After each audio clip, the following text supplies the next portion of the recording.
नमस्कार, मी Vishakha. Global online मराठीमध्ये आपल्या सर्वांचं स्वागत आहे. आजच्या व्हिडिओमध्ये आपण शिवाजी विद्यापीठ कोल्हापूर पेठ 2021 साठी रिसर्च मेथॉडॉलॉजी टॉपिकवर एमसीक्यूज बघणार आहोत. आपण व्हिडिओ सिरीज थ्रू हा टॉपिक पूर्ण कव्हर करतो. आपल्याला माहिती आहे की या येणाऱ्या पेठ एक्झाममध्ये 25 क्वेश्चन्स हे रिसर्च मेथॉडॉलॉजीवरती आहेत. या व्हिडिओ सिरीज थ्रू आपण ते कंप्लीट करणार आहोत आणि आजचं हे आपलं 13वं लेक्चर आहे. याआधी आपले 12 लेक्चर्स कंप्लीट झालेले आहेत रिसर्च मेथॉडॉलॉजी टॉपिकवरती. थ्रू होणार आहे या एक्झामसाठी रिसर्च मेथॉडॉलॉजी टॉपिकवरचा 50% क्वेश्चन्स असणार आहेत या एक्झाममध्ये. म्हणजे पूर्ण सिलेबस तुमचा या टेस्टमध्ये कव्हर होणार आहे. या टेस्ट सोबतच तुम्हाला मिळणार आहेत नोट्स इंग्लिश आणि मराठी दोन्हीही लँग्वेजमध्ये. ज्या लँग्वेजमध्ये तुम्ही प्रिपरेशन करत आहात त्या लँग्वेजमध्ये तुम्ही नोट्स रीड करून ही एक्झाम क्रॅक करू शकता. एवढ्या सिंपल पद्धतीने तुम्ही हे टेस्ट सिरीज जॉईन केल्यावर एक्झाम क्रॅक करू शकता. रिसर्च मेथॉडॉलॉजीचे सगळे क्वेश्चन्स तुमचे 100% कव्हर होतील किंवा तुम्हाला सिंपल पद्धतीने ते सोडवता येतील ह्या टेस्ट सिरीजमुळे. तर ही टेस्ट सिरीज सबस्क्राईब करण्यासाठी दिलेल्या व्हॉट्सअप नंबरवरती मेसेज करायचा आहे, ज्याची फीस फक्त 499 रुपये आहे. बघूया आजचा पहिला प्रश्न. A good piece of research is a product of. संशोधनाचा एक चांगला भाग म्हणजे उत्पादन होय. तर संशोधनाचा एक भाग हे कशाचं उत्पादन आहे? तर खाली ऑप्शन बघूयात आपण. कलेक्टिव्ह स्कॉलरशिप म्हणजे सामूहिक शिष्यवृत्ती, अ गुड लायब्ररी चांगली library, a penetrating and analytic mind भेदक आणि विश्लेषणात्मक मन, अ टच ऑफ जिनियस म्हणजे अलौकिक बुद्धिमत्तेचा स्पर्श. यापैकी कशाचं उत्पादन हे एक चांगला रिसर्च असणार आहे? तर आपला ऑप्शन आहे सी. भेदक आणि विश्लेषणात्मक मन जेव्हा असतं त्याचं उत्पादन हे चांगल्या रिसर्चमध्ये होतं, म्हणून ह्याचं करेक्ट ऑप्शन आहे सी. नेक्स्ट पुढचा प्रश्न बघूया.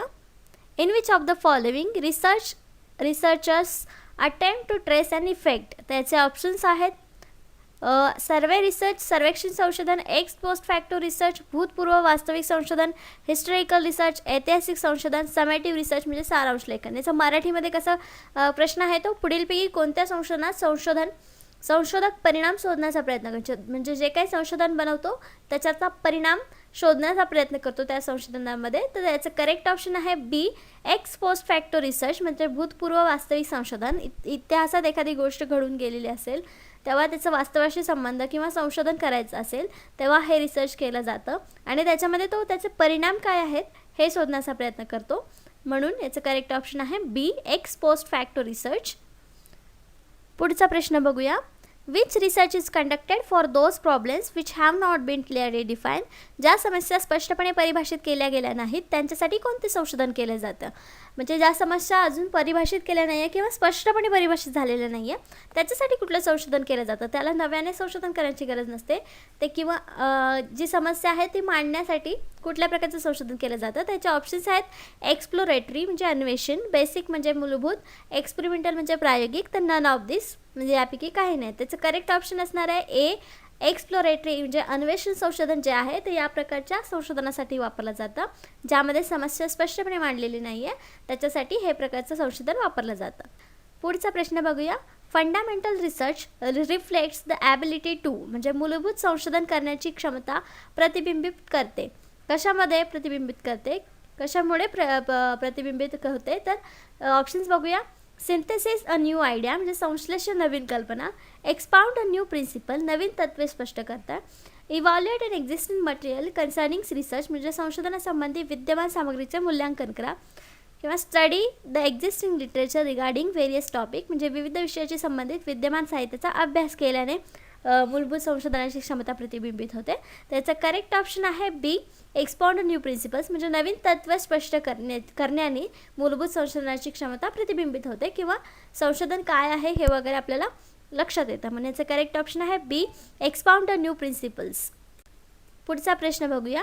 The research that AIIMS and immediate application is म्हणजे तात्काळ उपयोगात आणण्याच्या उद्देशाने केलेल्या संशोधनास काय म्हणतात? आपले ऑप्शन्स आहेत ॲक्शन रिसर्च कृती संशोधन, एम्पेरिकल रिसर्च अनुभवजन्य संशोधन, कन्सेप्च्युअल रिसर्च म्हणजे वैचारिक संशोधन, फंडामेंटल रिसर्च आणि मूलभूत संशोधन. म्हणजे याचं ऑप्शन करेक्ट काय असणार आहे तर ॲक्शन रिसर्च. ॲक्शन रिसर्च म्हणजे काय, तत्काळ उपयोगात आणलेलं किंवा उपयोगात येणार आहे असं संशोधन म्हणजे ॲक्शन रिसर्च म्हणजे कृती संशोधन असं आपण म्हणू शकतो, म्हणजे याचं करेक्ट ऑप्शन काय असणार आहे ए. पुढचा प्रश्न बघूया. The term phenomenology associated with the process of, म्हणजे घटनाक्रम हा शब्द या प्रक्रियेशी संबंधित आहे. कोणत्या प्रक्रियेशी संबंधित आहेत आपले ऑप्शन्स बघूया. क्वालिटेटिव्ह रिसर्च म्हणजे गुणात्मक संशोधन, ॲनालिसिस ऑफ व्हेरियन्स विभिन्नतेचे विश्लेषण, को रिलेशनल स्टडी सहसंबंधित संबंध, प्रोबॅबिलिटी सॅम्पलिंग म्हणजे संभाव्यता नमुना. त्याचं करेक्ट ऑप्शन आहे ए क्वालिटेटिव्ह रिसर्च म्हणजे गुणात्मक संशोधन. जेव्हा गुणात्मक संशोधन करायचं असतात तेव्हा घटनाक्रम या संज्ञेचा वापर या संशोधनामध्ये केला जातो. मग याचं करेक्ट ऑप्शन आहे A. Next question.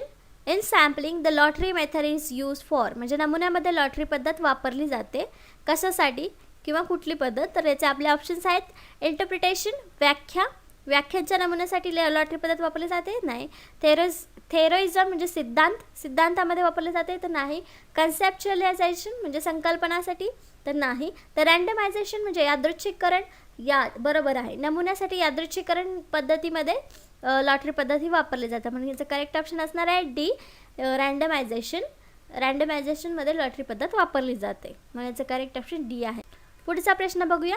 In order to make a field research successful the researchers must be, म्हणजे क्षेत्र संशोधन यशस्वी करण्यासाठी संशोधक असणे आवश्यक आहे. कसा असणे आवश्यक आहेत तर आपले ऑप्शन्स आहेत. डिसिक्रेट म्हणजे सुज्ञ, क्रिएटिव्ह म्हणजे सर्जनशील, टॅक्टफुल म्हणजे चंचल, फ्लुएंट ऑन सेव्हरल लँग्वेजेस म्हणजे अनेक भाषांवर असलखित किंवा त्याचं वर्चस्व असलं पाहिजे अनेक भाषांवर. त्याचं करेक्ट ऑप्शन आहे बी सर्जनशील म्हणजे क्रिएटिव्ह असणं महत्त्वाचं आहे. फील्ड रिसर्चसाठी तुम्हाला क्रिएटिव्ह असणं गरजेचं आहे, जेणेकरून कुठली क्रिएटिव्हिटी कुठे उपयोगी होईल किंवा कुठली नमुना पद्धत आपल्याला आत्मसात करायची आहे किंवा आपल्याला कुठल्या आयडियाजनी आपण हे डेटा मिळवू शकतो किंवा लोकांकडून कसं काढून घेऊ शकतो याच्या क्रिएटिव्हिटीवर अवलंबून आहे. म्हणून याचं ऑप्शन बी आहे की क्रिएटिव्हिटी क्षेत्र संशोधनासाठी हवी असते. याचं करेक्ट ऑप्शन बी आहे. पुढचा प्रश्न बघूया. The synopsis of research is called, म्हणजे संशोधनाचा सारांश म्हणतात कशाला. तर आपले ऑप्शन्स आहेत.